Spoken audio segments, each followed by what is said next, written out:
that she released that place of the Anxiety or whatever. detrimental anxiety. Yeah, Yeah. there's a word.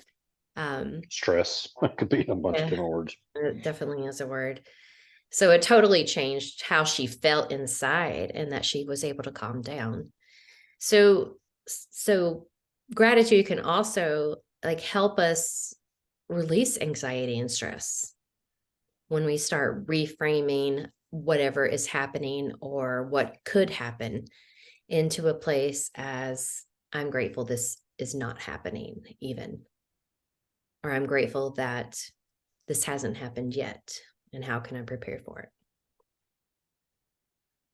Do you have anything Yep. to say about that, Neil? No, I mean, it's very profound. I think a lot of us, I think when you have anxiety or stress or you're not grateful, then your mind tricks your body into thinking something's going on that's probably not, and it kind of compounds itself. So, to stop and think of the things you are grateful for and the things that are positive helps you mentally and physically slow that sprint down to stress. So I think it's good. Yeah. And Yeah, just cat keeps trying to get my things. So, he's a booger. yep. Yeah, just like bringing yourself into the present with the gratitude too is like, Hmm.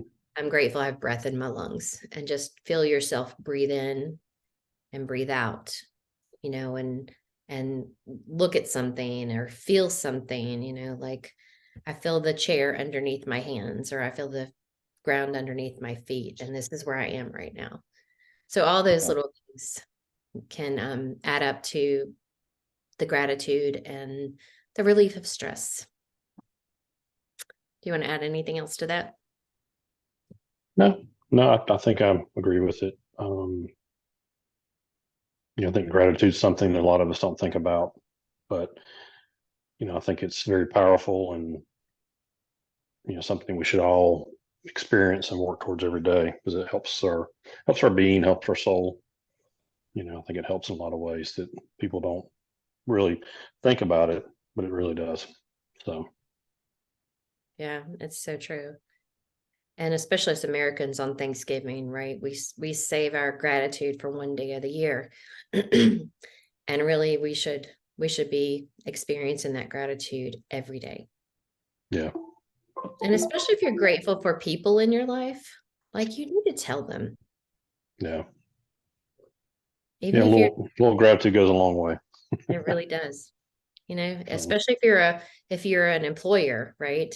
You want mhm. to tell your employees that you're grateful for them, or if you are sick and you're in the hospital, you want to make sure that your nurses and doctors know that you have that gratitude for them.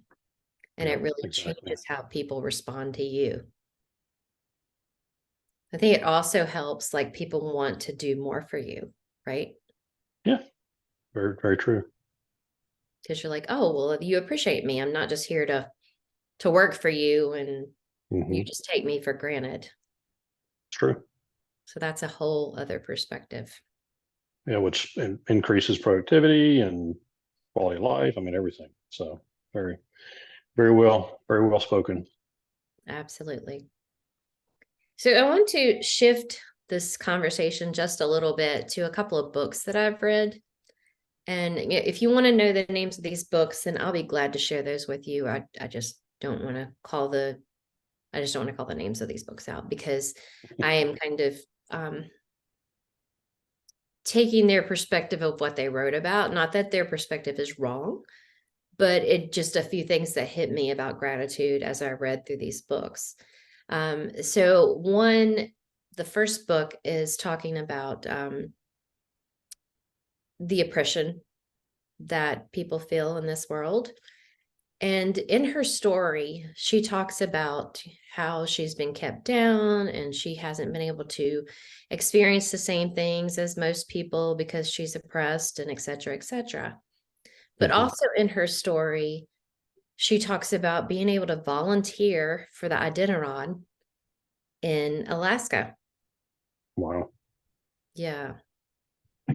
And, and she brought oppression into that opportunity. instead of acknowledging that most of the people in the world, one, can't afford to fly to Alaska, much less volunteer for an amazing experience that she was able to volunteer for.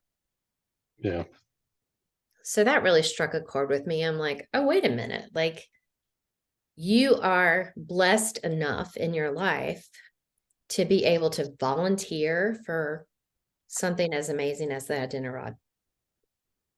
And instead of taking that experience and seeing it as gratitude that she had that opportunity, she was talking about any of the negatives. So she was living from a negative foundation of that. So she is also the same one. She's also the same one that she was talking about buying a home. I think it was just north of Virginia or something like that. And the home was on an apple orchard, and it was built by a Union soldier. Now she's a African American lady. And she said she was standing in the kitchen of this home that she was buying with her husband, and she wanted to know how the Union soldier would feel about her owning his home. And in the book, it felt cold to me. Again, like she's like seeing it from a negative place. Starting. Right. Yeah. And so my thought was, I bet he would be really happy because you, as a Black woman, have accomplished owning your own home. And that's what he fought for. He fought for your freedom to do that. And he fought for that foundation of you being able to make this goal in your life. So that again, it's not right or wrong, but I thought, where's the gratitude? Where's the gratitude in her being able to, one, go to volunteer at this Iditarod, and two, to be able to purchase an apple orchard on, several acres of land and a beautiful home. So the other book was talking about oppression in America, and she was talking about everything that needs to change. And especially like the part of the story that I'm talking about is the accessibility of people who are disabled in our country. And, I've been to Bali, places like Jamaica, and even Paris, places in Spain.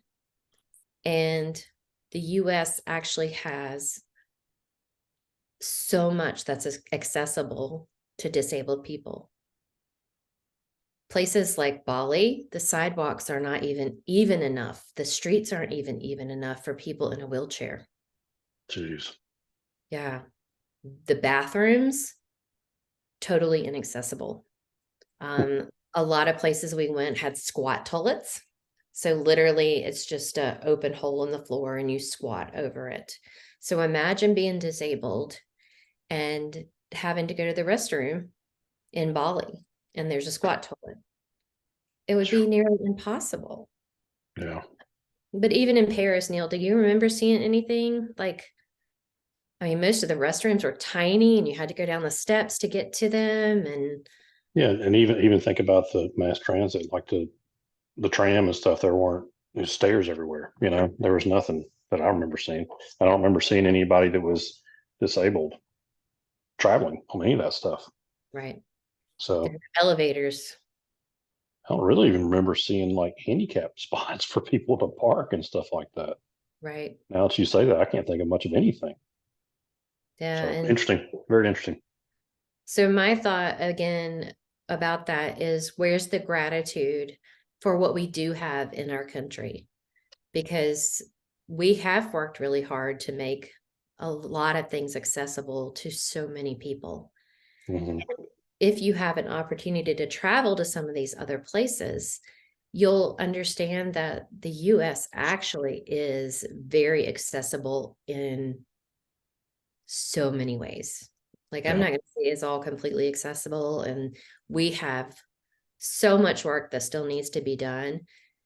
But she was born in the US. And instead of her saying, oh, wow, look at all this stuff that we've worked so hard to accomplish, and have gratitude for what we actually have, it's Yeah. always, I want more and more and more. Instead of coming from a place of gratitude and have that foundation of gratitude, so then you can build upon creating more. That's true. So and I was reading this book as we were coming back from Bali, and I was like, oh my gosh, this young woman needs to travel and be in these places that are totally, like, it's just not a priority for them. And they're people in Bali are amazing people. They have such gratitude and appreciation and compassion for each other, but there's no accessibility for people who are other abled. Yeah. Other So abled. other abled. I don't know how to put that. This, I guess, Yeah. disabled is the correct way Well, I don't know. to say Physically that. challenged. I have no idea. Yeah, I mean, there's, but maybe they just don't have people that, Yeah. like, why did we not see people who are disabled in Paris and Bali and places like that? That could be a whole nother subject about food and medicines and all that stuff. We won't go It's down true. that. We won't go down that path. Not today. Another day. We'll take Another off. day. Yep. Yeah, that's an important conversation to have too. So, Yeah. but is there anything else? Um, we could always talk about trying to instill some more gratitude in our children for their parents, since that doesn't seem to be very affluent in our society at the moment. And it could be the same thing for, gratitude towards people in the service industry, from medical to security to armed forces, everything. So I think there's plenty of gratitude to go around, should be going around, and people just they take things for granted. And I guess that might be the poison pill for gratitude, um, taking things for granted. So, Absolutely. so, Yeah, you're but so no, right. that's Go ahead. all I got in my head. That's all I got right now.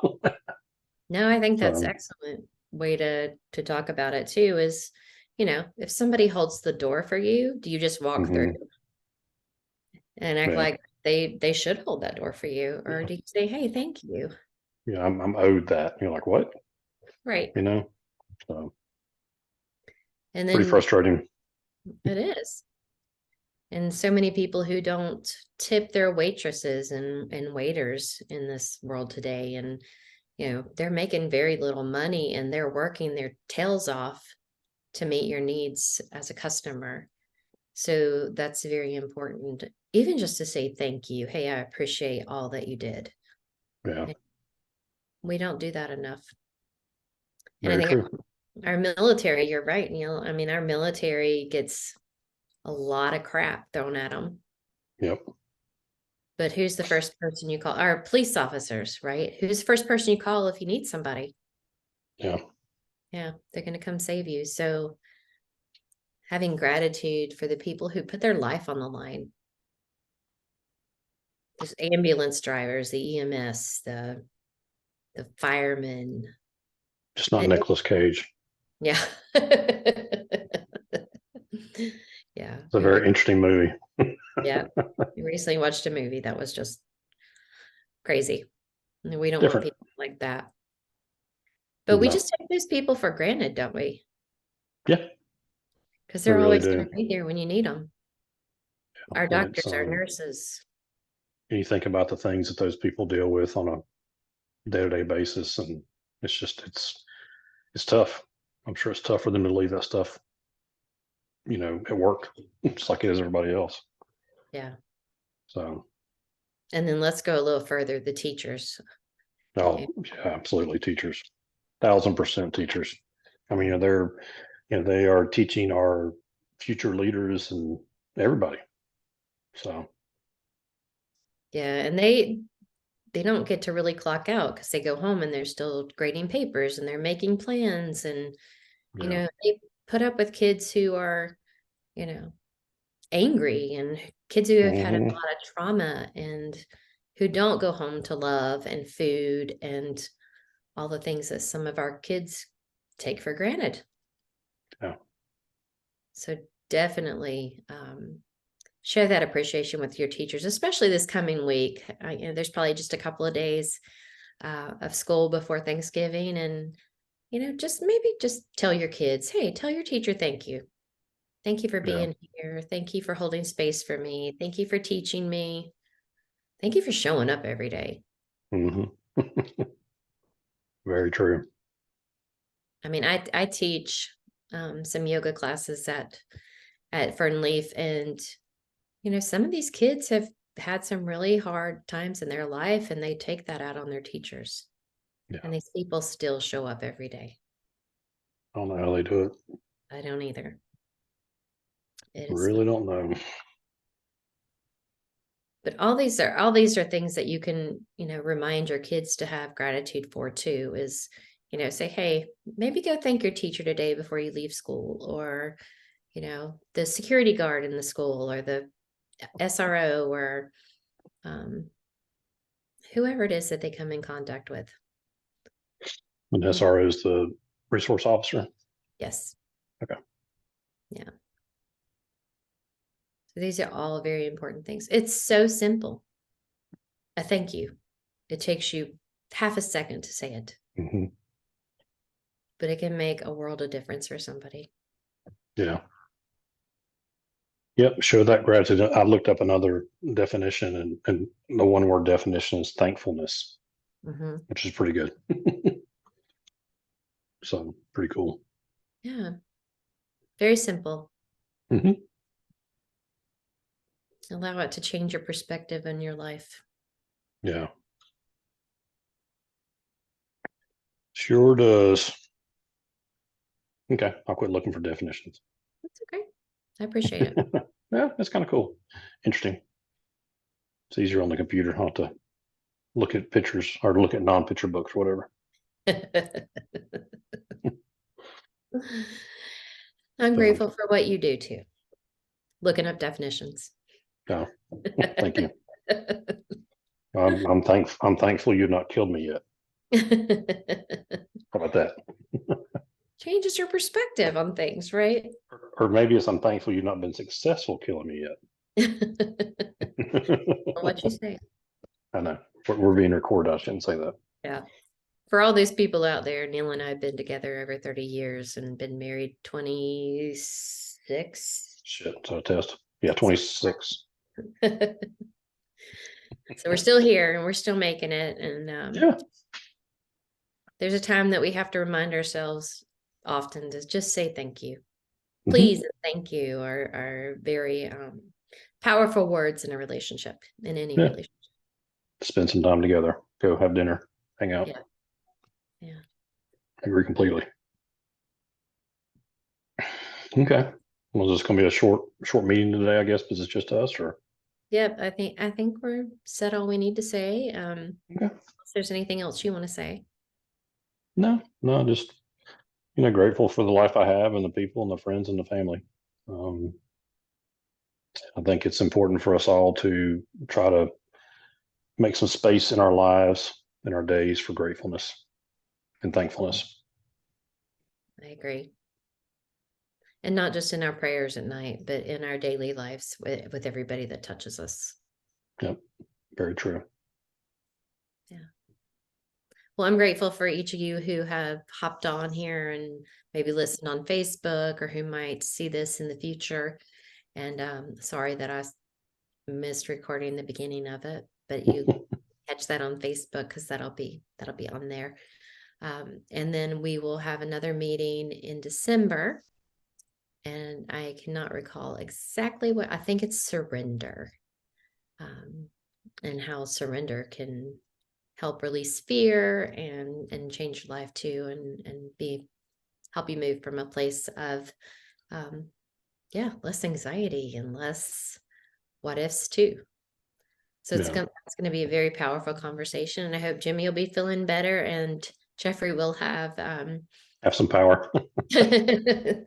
on our next conversation. Yeah. So we will see you. I believe it's December 16th. It's a Saturday at noon. And just go ahead and sign up on bethesparkmovement.com. You will get your reminders, and you'll get your Zoom link there. And you can go ahead and sign up for January, February, March also. I think we've got plans through those months. So thank you so much Awesome. for being here. Thank you for sharing this time with us. Thank you, Neil, for showing up for me. Yeah. Anytime. And go All right. out and spark some gratitude in your community. Absolutely. All right. Thank you. Thank you. Bye.